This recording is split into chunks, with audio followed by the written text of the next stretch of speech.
In this video, I will show you some amazing chess traps that you can use to trick your opponents and win one game easily. So let's move on to our first trap. So after e4, e5, knight f3, knight c6, bishop c4, bishop c5, you play c3, black goes knight f6, you play d4, e takes d4, c takes d4, and then bishop b4 check is the most common move. You play knight c3, black goes knight takes e4, putting more pressure on this knight. You just castle here, and after knight takes c3, pawn takes c3, black goes bishop takes c3. Then you play bishop to e3, preventing black from castling. Taking this rook is a bad move because it loses to rook to e1 check. But here he plays d6, blocking your bishop and enabling bishop takes a1. But you play rook c1, hitting this bishop. Now bishop moves back, and then you go queen to a4, pinning this knight and also attacking this bishop. And the threat is d5. Here the best move for black is to play bishop to d7, and after d5, knight moves. Black have to give up his bishop. But here, castling seems like a natural move because it unpins your knight. But then you can just play d5, and after bishop d7, you can just take this knight, and after bishop takes c6, you can take the bishop as well, and you are just completely winning. Let's move on to our next trap. After d4, d5, c4, black accepts the gambit and you play e4, trying to regain this pawn. Black goes e6, opening up his bishop. You play bishop takes c4, developing the bishop. He goes c5, striking in the center. You play d5, e takes d5, bishop takes d5, and here black goes knight f6, developing his knight. The best move for black was queen to b6, but no one is going to play that. Then you play bishop takes f7 check, sacrificing the bishop. If king takes, then you can just take his queen and you are just completely winning. But here, if he goes king to e7, then you can just exchange the queens, and after something like knight c3, you can develop all your pieces quickly and you're having a huge advantage. You're also up a pawn, so this will be a good game for you. The engine is giving a +3 advantage for white.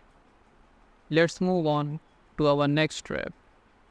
After d4, d5, c4, d takes c4, you play e4, black goes c5, striking in the center. This is the best move for black. You play d5, black goes e6, offering an exchange of pawns. Don't take, otherwise black will exchange queens.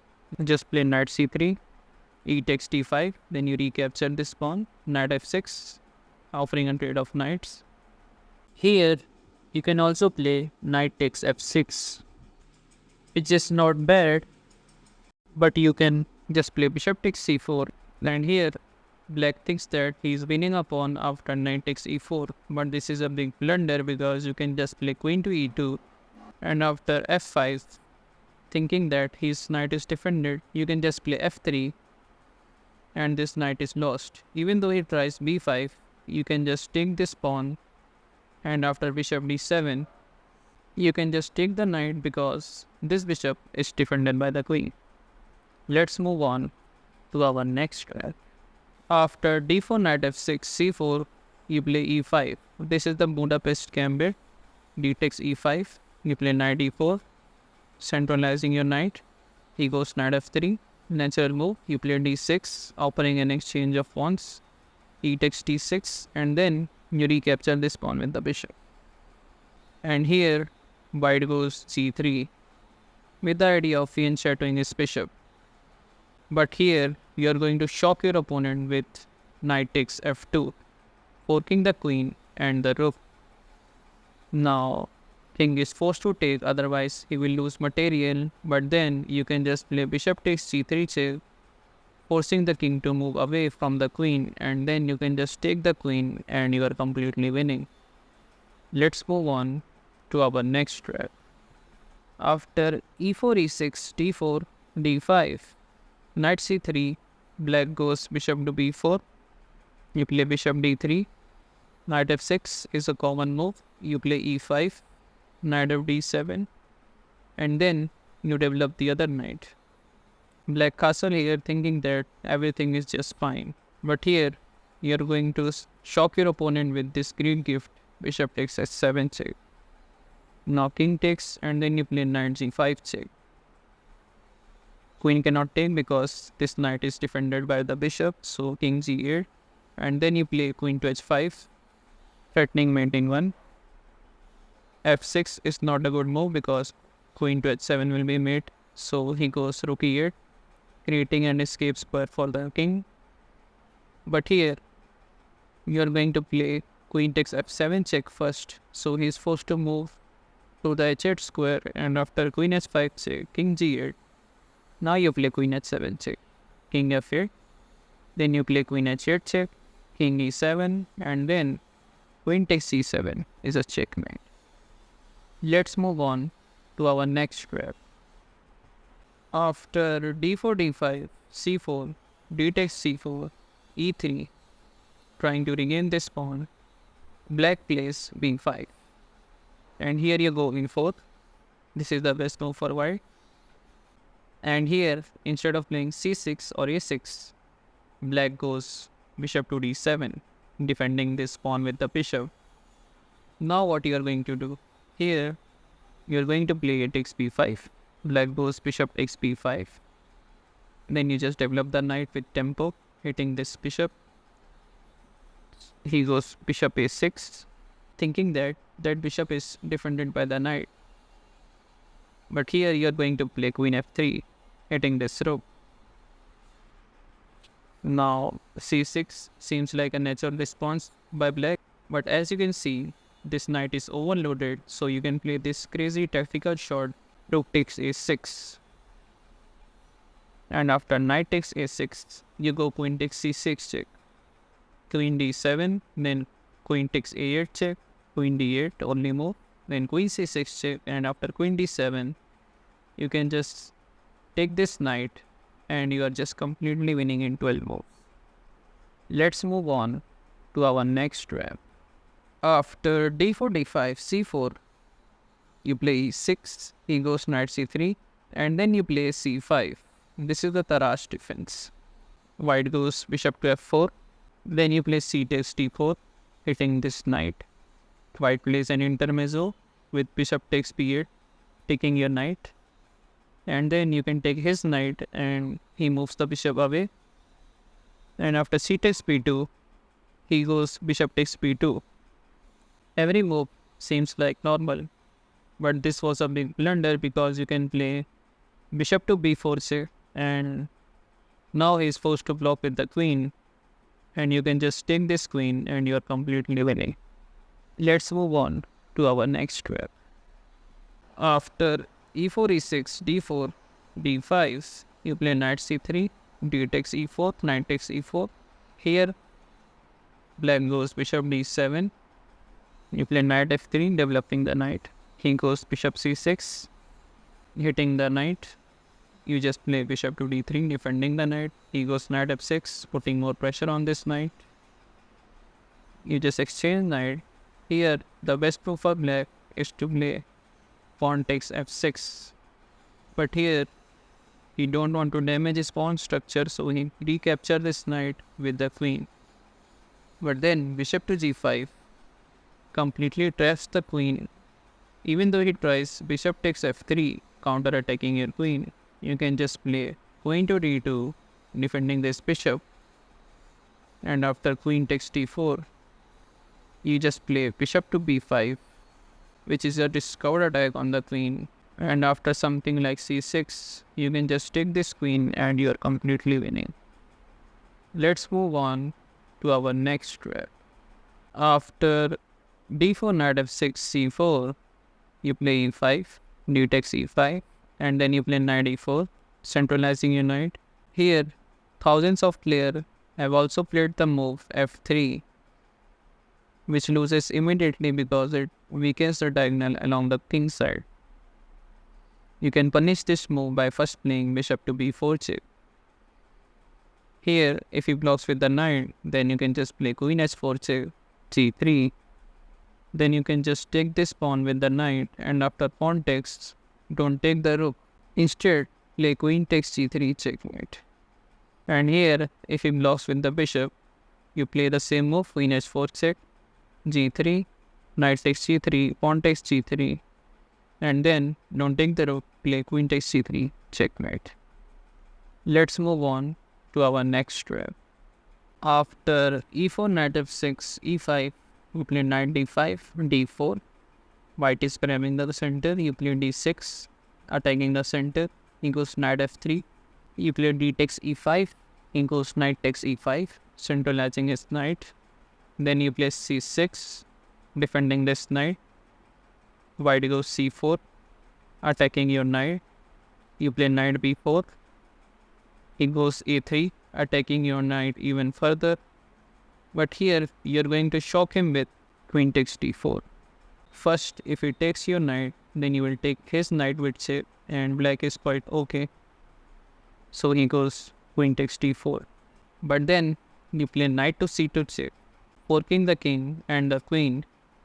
And after king d1, you can just take this queen, and you are just up a pawn and completely winning. Let's move on to our next trap. After e4, c5, here white goes d4. This is the Smith-Morgan gambit. You play c takes d4. He offers another pawn. You take this as well. Knight takes c3. Then you play e6.